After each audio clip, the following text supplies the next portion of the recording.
Right, we are into game 2 with the WCS overlay. Look at it there in all its glory. Here is Louis in the top right of 16-bit, and in the bottom left playing Protoss. It is Xemnas. Yes, Protoss Master Race for the win. There are literally all sorts of possibilities about what we see from Protoss. Protoss often referred to as the cheesiest of the races, because when it comes to cheese, Protoss has more options than most. I'm not sure if this is going to be cannons. The Overlord is going to see this very early probe straight away and knows what's up, and the probe is waiting. Look at him there. Is he waiting for this Overlord to leave so that he can nip back in, or is he going to get up in the main base? So a few options open to the Protoss. Pylon near the edge, near the low edge of your opponent's base is popular, and you can go from there. You can drop shield batteries, you can proxy some tech structures so that you can fly units straight into your opponent's base, but it is going to be a good old-fashioned cannon rush. The forge is almost finished at home. There's only one worker here for Xemnas, and I can't help but feel that is a mistake. Louis is not rubbish. There is a pretty good chance he can get a surround on this probe and kill it. So is this a fake, or is he really going to start dropping? No, it isn't. He's going to commit hard to this. But only a single worker. He needs the second worker. If he loses this worker, it is game over. This has already cost him a substantial amount of money. The first cancel goes down. He needs to drop these cannons a little bit faster. Let's have a... He doesn't have the minerals for it, really, does he? He's got 17 workers, which is a reasonable rate of income. The pylons are there, but Louis is, he's seen this type of play before. Notice how he has pulled just the right amount of workers to deal with this. Hasn't overcommitted. While these workers are killing stuff over here, they are not mining for you. So the second cancel goes down. So far, this has been a reasonably expensive escapade. But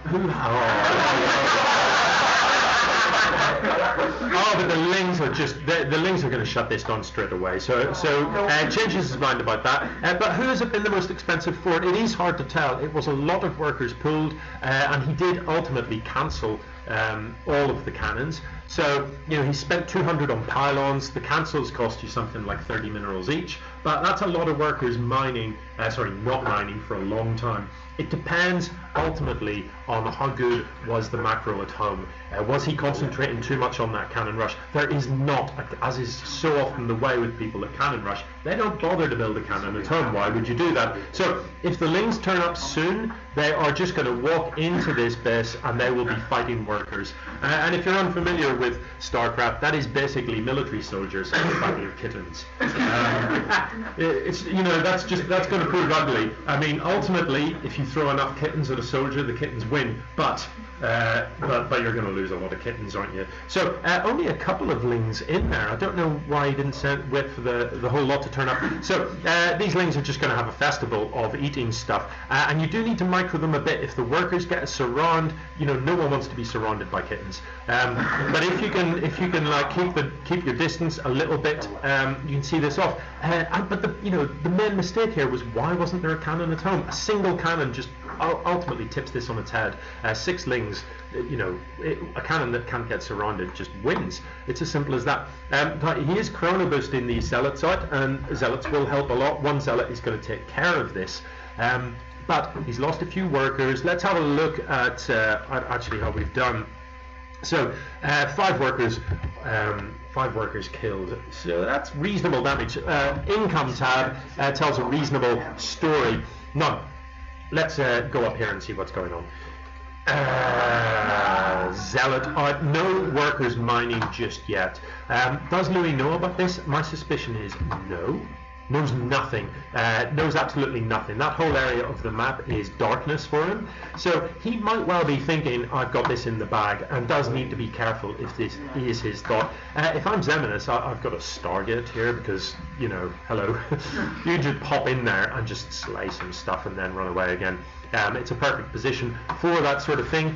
Finally does wall off with just pylons, and if you're Louis, that's going to give you a clue that something's up, because we're almost 5 minutes in. You haven't got an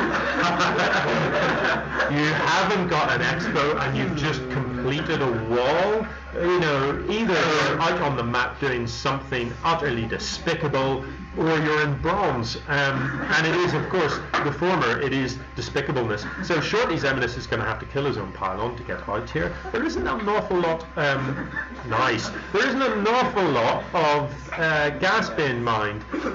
So I don't really know, Xeminus, what's your plan? I have no idea what it is you're doing here, because there's no gas at all, so we're not going to stay a Stargate, you can't afford it.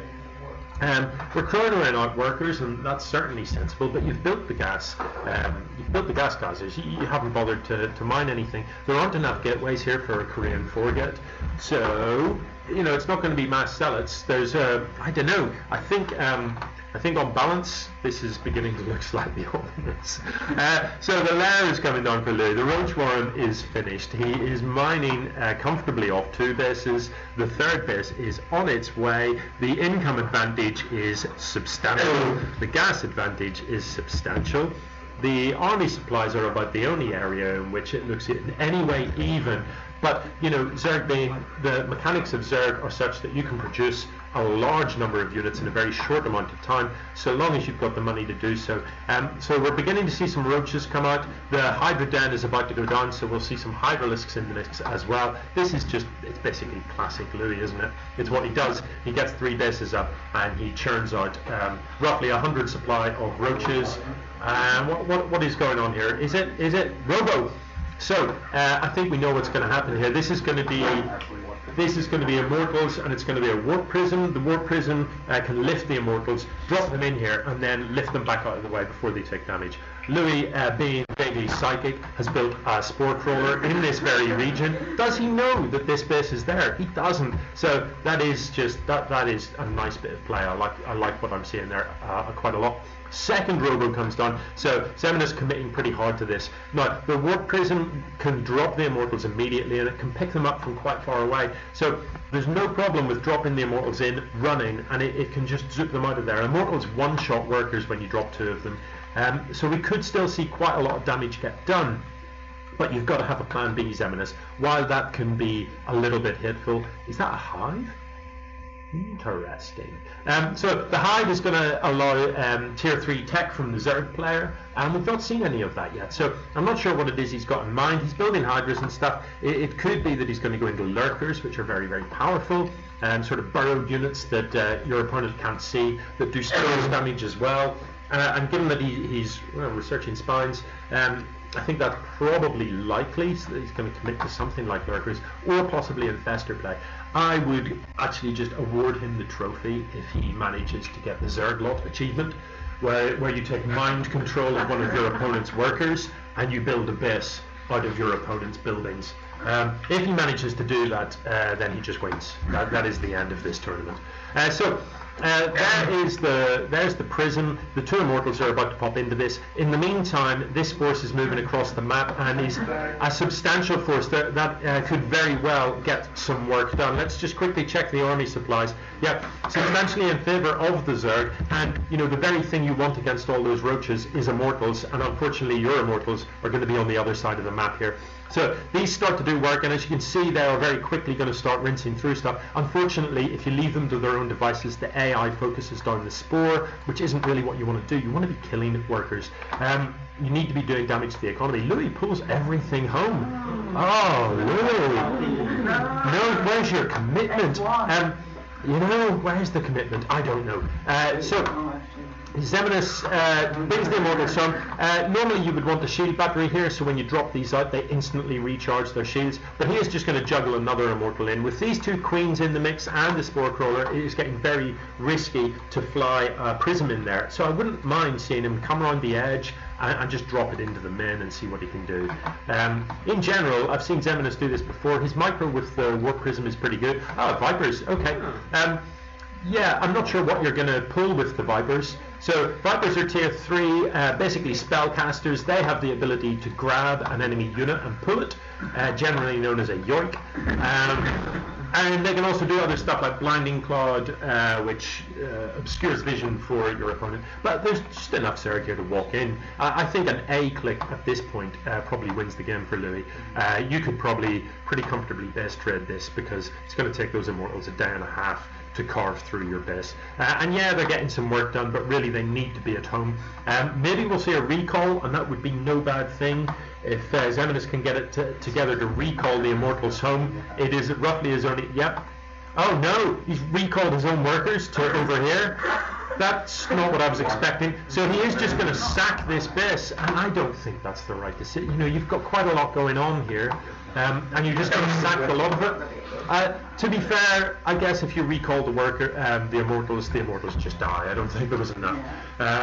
But you know, what's missing from the Protoss build here is shield batteries. Ultimately, we don't see a single shield battery. And shield batteries, ask Zerg players, what do they think of shield batteries? And the normal response is broken. So you know, if your opponent thinks it's broken, you should definitely be building it. These Immortals need to get out of there. I don't know if Xeminus is watching this. Are you watching, Xeminus? Because gets away with one of them, and that's a shame because that other Immortal basically was given away for free. There was no need to lose that. This Immortal very, very low on health. Doesn't want to lose that one as well, so he needs to be careful. That's only going to take about 3 Hydra hits before it's dead. A last minute lift. Surely at this point, yeah, Xeminus is fully aware of this base, and you know, the recall over here, he knows that it's here, and this is where the Hydras are coming next. So I think the next thing we see from Xeminus is the GG, and there it is.